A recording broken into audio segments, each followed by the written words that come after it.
আমি নবীর জামা দেখাই কব যে দেখো না আমি 1 নম্বর ভক্ত, মুহাম্মদের আমি 1 নম্বর ভক্ত, না হলে কি উনি আমাকে জামা দিতেন? গেট আউট, ফেরেশতাকে গেট আউট করে দিব আমি।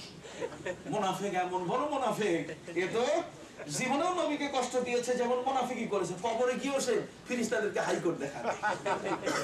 কথা বুঝতে পারছেন ভাইরা আমার? আব্দুল্লাহ ইবনে উবাই ইবনে সুলুল, এই মুনাফিকটা, এটা মৃত্যুবরণ করলো, ছেলেকে ওসিয়ত করে গেছে, ছেলে তুমি নবীর জামা মোবারক দিয়ে আমার কাফন পরাবে, আর তার জানাজা তুমি আমাকে দেবে। তার জানাজা আমার নসিব হলে কবরের মধ্যে ফেরেশতারা আমারে ডিস্টার্ব করবে না। বাবা মুনাফিক, ছেলে জানে, আমার নবীও জানেন। কথা বুঝতে পারছেন? ইন্তেকাল হওয়ার পরে ছেলে নবীর দরবারে গিয়ে বলছে, হুজুর আমার বাবা মৃত্যুর সময় দুটো আশা ব্যক্ত করে গেছেন, একটা হলো আপনার জামা মোবারক দিয়ে তার কাফন পরাই দিতে বলছেন, আর দ্বিতীয় নম্বর হলো আপনি তার নামাজে জানাজা পড়বেন। নবীজি, আল্লাহর নবী সাহাবায়ে কেরামকে ঘোষণা দিয়ে বলেন, সাহাবীরা, আব্দুল্লাহ ইবনে উবাই ইবনে সুলুল ওই লোকটা মারা গেছে, চলো তার জানাজা পড়তে যাই। সুবহানাল্লাহ। আমার একটা জামা চেয়েছে, আল্লাহর নবী হাতে নিজের জামা নিলেন এবং জানাজা পড়ার জন্য সাহাবায়ে কেরামের দলকে নিয়ে তিনি রেডি হলেন।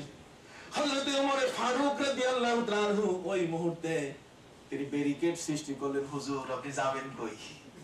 আপনার মনে নাই এই তো আপনার পরিবারের মধ্যে ফাটল সৃষ্টি করছে, এই তো আয়েশার প্রতি অপবাদ আনছে। কথা বলেন। হযরত ওমর ফারুক রাদিয়াল্লাহু তাআলা আমার নবীকে স্মরণ করে দিচ্ছেন যে রাসূল এখানে যাওয়া হবে না, আপনি যাবেন না, ব্যারিকেড সৃষ্টি করে দেওয়া হলো। হযরত ওমর বলেন, হুজুর এটা চরম মুনাফিক, ওকে জামা দেওয়া যাবে না, ওর জানাজা পড়া যাবে না। নবীজি বললেন, ওমর তার জানাজা পড়া যাবে না, তাকে জামা দেওয়া যাবে না, তুমি কোরআনের দলিল দাও। আল্লাহ কোথায় আমাকে মানা করছেন? দাও। ওমর ফারুক রাদিয়াল্লাহু তাআলা সাথে সাথে দলিল দিয়ে দিলেন, ইস্তাগফারতা লাহুম আও লাম তাস্তাগফির লাহুম ওয়ালাউ ইস্তাগফারতা লাহুম 70 মাররা। আল্লাহ বলে দিয়েছেন এদের জন্য আপনি ক্ষমা চান আর ক্ষমা নাই চান, 70 বারও যদি ক্ষমা চান আল্লাহ মাফ করবেন না। কাজী নবী মাফ করার কোনো আশ্বাস নাই, কাজী ফেরত যাওয়া হবে না, জামা নিয়ে চলেন আমরা জায়গা মতো চলে যাই, ফেরত যাই। আল্লাহর নবী দয়াল নবী বলে দিলেন, হে ওমর সাজিদু আলা সাবিন, আল্লাহ আমাকে বলে দিয়েছেন 70 বারও দোয়া করলে দোয়া কবুল হবে না, আমি যদি 71 বার করি, যদি আমি 71 বার করি, এ হলেন আমার নবী, বলুন না সুবহানাল্লাহ। নবী কত ম্যানেজ করে চলছেন, তার কম্প্রোমাইজ দৃষ্টিভঙ্গি কত চমৎকার। সেই নবী প্যারা নবী রাসূল করিম সাল্লাল্লাহু আলাইহি ওয়াসাল্লাম ওমরের কাছে দলিল দিলেন, ইয়া ওমর সাজিদু আলা সাবিন, আমি যদি 71 বার দোয়া করি তাহলে সেখানে আল্লাহ কি আমাকে যেতে দিবেন না? ওমর বলছেন, হুজুর এখন আর আমি জানি না, আমি 70 এর খবর কইলাম, 71 এর খবর আমার না, 71 এর খবর আপনার কাছে আছে। ভাইরা আমার নবীজি রওনা হলেন সাহাবায়ে কেরামের দল নিয়ে, আব্দুল্লাহ ইবনে উবাই ইবনে সুলুলের বাড়িতে চলে গেলেন। আব্দুল্লাহ ইবনে উবাই ইবনে সুলুলের বাড়িতে যাওয়ার পরে তিনি তার ছেলেকে বললেন, আব্দুল্লাহ তোমার বাবার লাশ কই, নিয়ে আসো, আমি জামা নিয়ে আসছি। আব্দুল্লাহ বলছে, হুজুর থামেন, আনতেছি। আনতে আনতে ঘন্টা পার করে দিচ্ছে, লাশ আনে না, লাশ আনে না। তখন আল্লাহর নবী জজবায় চলে আসলেন। আল্লাহ নবী বলেন, কি শুরু করেছো? তোমরা লাশ কোথায় রেখেছো? আমি দেখতেছি, আমি কিন্তু দেখতে পাচ্ছি লাশ কোথায়। কন্যা সুবহানাল্লাহ। এখন আপনি কি বলবেন? এটা আমি দেখতে পাচ্ছি, যিনি আরশ, যিনি আল্লাহর জান্নাত জাহান্নাম দেখেন, তিনি কি আব্দুল্লাহ ইবনে উবাই ইবনে সুলুল তার লাশটা কোথায় সেটা কি দেখেন না? আসলে আমি একটু দলিল দেই আপনাকে, আকীদা, বিশ্বাসটা তৈরি করি, বিশ্বাসটা তৈরি করি, এই বিশ্বাসটা আমাদের। عن ابن عباس رضي الله تعالى عنهما أنه قال إن رسول الله صلى الله عليه وسلم مر على قبرين فقال وما يعذبان في كبير أما أحدهما يمشي بالنميمة وأما الآخر لا يستتر من البول إلى آخر الحديث.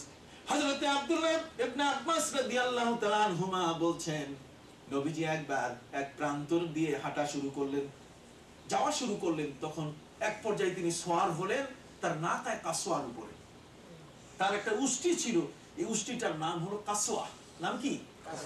নবীজি তার কাসওয়া উষ্টির উপরে সোয়ার হয়ে যাওয়া শুরু করলেন। এক জায়গায় এসে সেই উষ্টি বসে গেল। নবীর উষ্টি যদি কোথাও বসে যায় তাহলে কোনো না কোনো ঘটনার ইঙ্গিত আসে সেখানে। আল্লাহর নবী সাহাবায়ে কিরামকে বলেন, সাহাবীরা দেখো তো মাটির নিচে তোমরা কিছু দেখো কিনা। সাহাবীরা বলছেন, হুজুর মাটির নিচে কেমনে দেখবো? আল্লাহর নবী বলেন, আমি দেখতে পাচ্ছি মাটির নিচে দুইটা কবর, এবং এই দুইজন কবরবাসীর আযাব হচ্ছে। তাহলে বোঝা গেল সহিহ হাদিস দ্বারা সাব্যস্ত নবী মাটির নিচে কি? কন্যা নবী মাটির নিচে কি? আবার বলেন নবী মাটির নিচে কি? এই জন্য পৃথিবীতে কিছু অলিয়া উলিয়া আছে যারা কারো কবরের পাশে বসলে ওই কবরবাসী কেমন আছে সেটা বুঝতে পারে। সুবহানাল্লাহ, একে বলে কাশফুল কুবুর, এই হাদিস দ্বারা সাব্যস্ত। এখন এই হাদিসেই যদি জানা না থাকে তাহলে কাশফুল কুবুর বুঝবে কেমনে? কথা বুঝ, তার তো আর জানাই থাকবে না, বুঝবে কেমনে? তো সবটাকে তালে গোল করে ফেলবে। আল্লাহর নবী সাহাবায়ে কিরামকে বলেন, সাহাবীরা এই মাটির নিচে দুটো কবর আছে, দুইজন কবরবাসীর ইতিহাস আমি তোমাদেরকে বলি। একজন কবরবাসীর আযাব হচ্ছে কারণে এই কবরবাসীর পেশাব থেকে নিজকে বাঁচাতো না। এটা এমন একজন মানুষের কবর যে মানুষটা ভেড়া দুম্বা লালন করত, ভেড়া দুম্বা পেশাব করে দিত, সেই পেশাবটা কাপড়ে ছিটা লাগতো, কাপড় বাঁচাতো না। অথবা লোকটি এমন ভাবে পেশাব করতো, পেশাব ছিটে আসে নিজের গায়ের দিকে। আছে না অনেকেই জিন্সের প্যান্ট পরে ব্রাশ ফায়ার করে, এমন ভাবে পেশাব করে, ওই পেশাব করলে পেশাব ছিটে আসে নিজের দিকে। সে দেখে না যেটা পাথরের উপরে পড়লো না এটা নরম জায়গায় পড়লো, তাড়াতাড়ি পেশাবটা চুষে নিবে। কথা বুঝতে পারছেন? এই জন্য ইসলামের আদব হলো বসে বসে পেশাব করা। বলেন না ইসলামের আদব কি?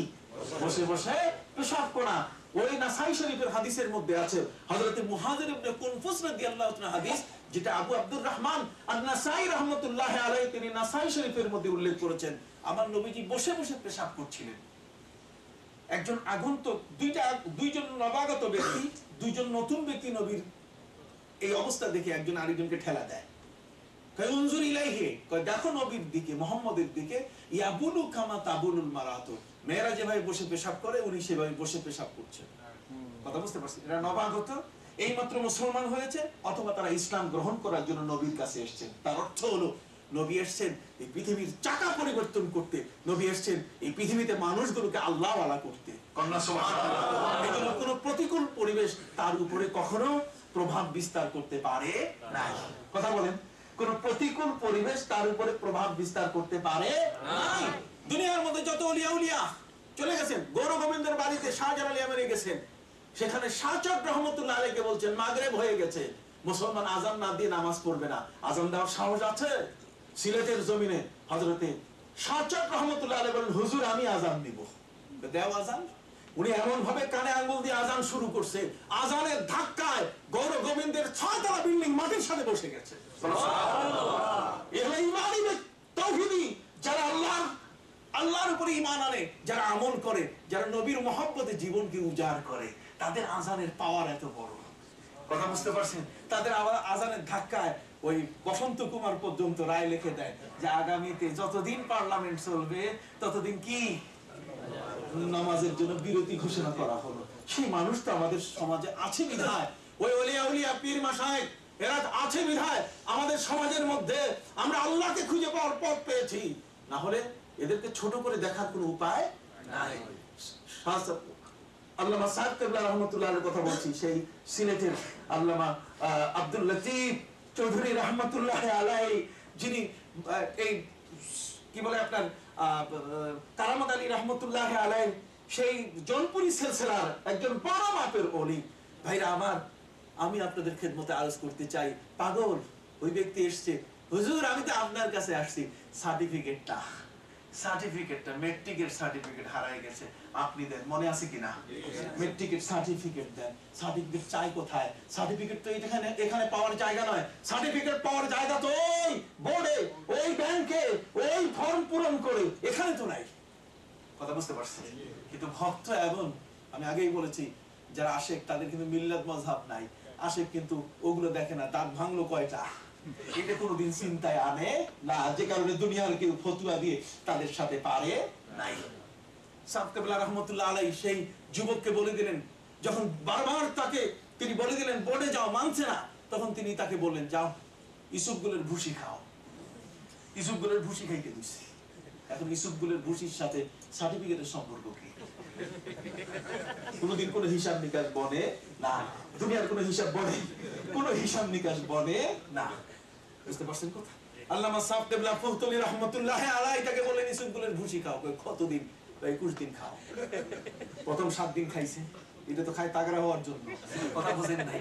প্রথম 7 দিন খাইছে, খাইয়া দেখে যে সার্টিফিকেটের খবর নাই। পরের 7 দিন আবার কিনে নিয়ে আসছে, সার্টিফিকেটের খবর নাই। শেষের জন্য 7 দিনের জন্য আবার গেছে কিনতে, ওখান থেকে ঠোঙ্গায় ওই ভরে দিয়ে দিয়েছে। আনার পরে ঘরে যখন ঢালা শুরু করেছে, ওই যে সন্ধ্যাবেলায় ঢালবে ঠোঙ্গা থেকে, দেখে যে ঠোঙ্গাটাই তার মেট্রিকের সার্টিফিকেট।